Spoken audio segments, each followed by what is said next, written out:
Today, we're diving deep into a single, beautiful line of poetry from the Song of Songs.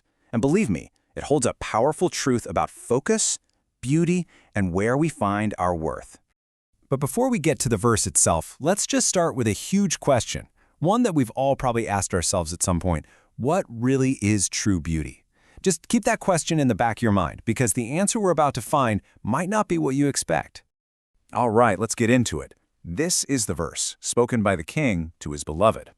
Now right away, notice that passionate, repeated phrase, "How beautiful you are." Oh, how beautiful. I mean, this is more than just a simple compliment. It's a huge declaration. And then it's followed by this really specific, kind of strange detail.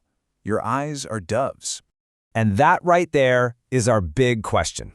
What on earth does it mean for someone's eyes to be like doves?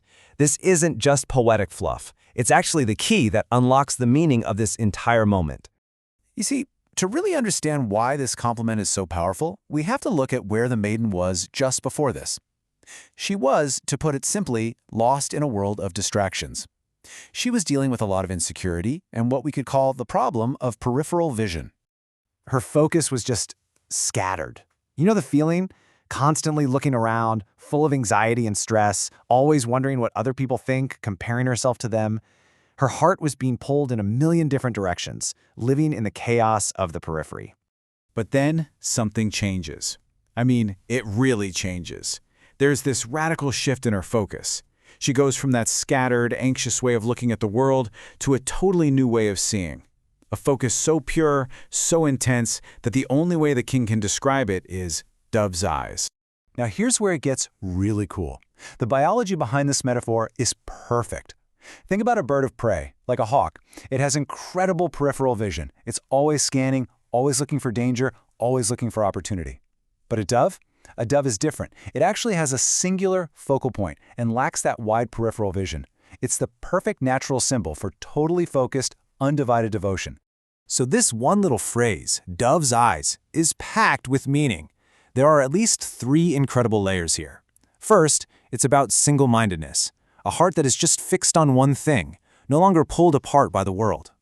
Second, we have to remember the dove is a huge biblical symbol for the Holy Spirit, so this implies a whole new kind of spiritual sight. And third, it's about loyalty. Doves mate for life, so it's a picture of total, unwavering commitment.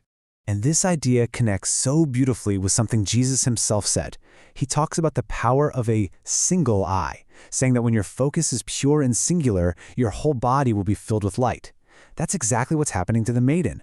Her entire being is becoming radiant simply because her vision has become pure. And this, right here, is where it all comes together. It is this brand new focus, this singular gaze of hers that absolutely captivates the king. It's what leads him to make that passionate declaration of her beauty. We can think of this as the gaze of grace. And this part is so important. He doesn't say, "Wow, look at all the things you've accomplished," or "You're so beautiful because of all the work you've done." No, he's celebrating her focus. His delight is in where she is looking. Her beauty in his eyes is a direct result of her devoted attention on him. In theological terms, this is a perfect picture of what it means to be justified by grace. The king sees her as completely beautiful, radiant, and flawless, not because she finally earned it or fixed all her flaws, but simply because her eyes, her focus, her heart are now purely on him. And in response, he declares her perfect. So why are we talking about this ancient poetry? I mean, what does it have to do with us today? Well, everything. Because we are living in probably the most distracted culture in all of human history. So let's talk about how to apply this idea of a singular focus right now.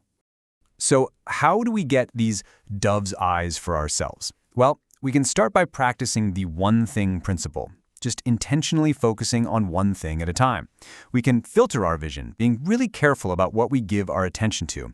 We can cultivate that same unyielding loyalty to the things that truly matter. And maybe most importantly, we can learn to just receive that encouragement, to know that when we finally turn our eyes toward him, his response isn't judgment, it's delight. So I'll leave you with a final question, a challenge really, that this ancient verse poses to every single one of us today, in a world that is practically screaming for your attention from a million different directions. What is your one thing?